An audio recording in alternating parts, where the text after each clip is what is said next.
Qu'est-ce qu'être précaire énergétique à l'heure de la transition écologique et sociale? Question vertigineuse. Réponse A.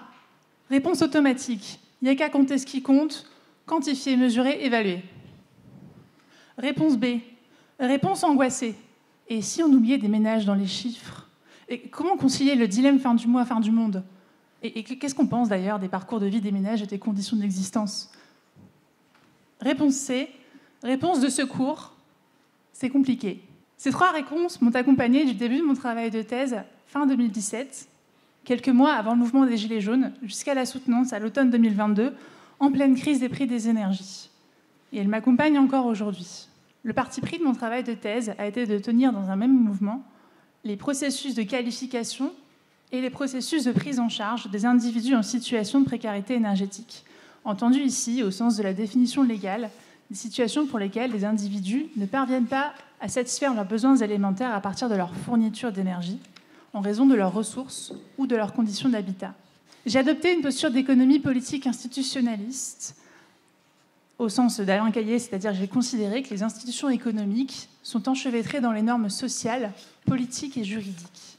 Il s'agissait en fait pour moi de montrer la manière dont les formes de prise en charge des difficultés d'accès à l'énergie se sont construites et ce que cette prise en charge dit de l'action publique et collective. Et pour ce faire, j'ai réalisé une enquête mixte de recherche en articulant une analyse quantitative de données sur les conditions de vie des ménages en France à partir d'une base de données de l'INSEE et une analyse qualitative d'entretien semi-directif réalisée auprès d'organisations nationales et locales en Hauts-de-France, organisations disant prendre en charge la précarité énergétique sur les volets de la fourniture d'énergie, la lutte contre la pauvreté et la rénovation énergétique.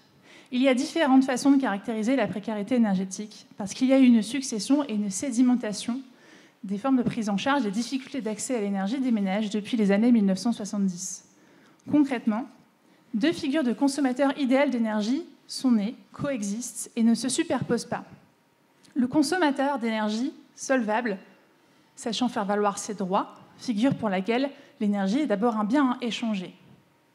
Le consommateur d'énergie efficace, sachant faire valoir ses compétences, figure pour laquelle l'énergie est une ressource à exploiter. La précarité énergétique se niche dans les interstices. Ces 2 figures n'induisent pas les mêmes processus de qualification ni les mêmes processus de prise en charge des individus par un ensemble d'organisations publiques et privées. L'énergie est au mieux considérée comme une ressource à optimiser dans une logique de soutenabilité faible. Alors, qu'est-ce qu'être précaire énergétique et dans la transition écologique et sociale? C'est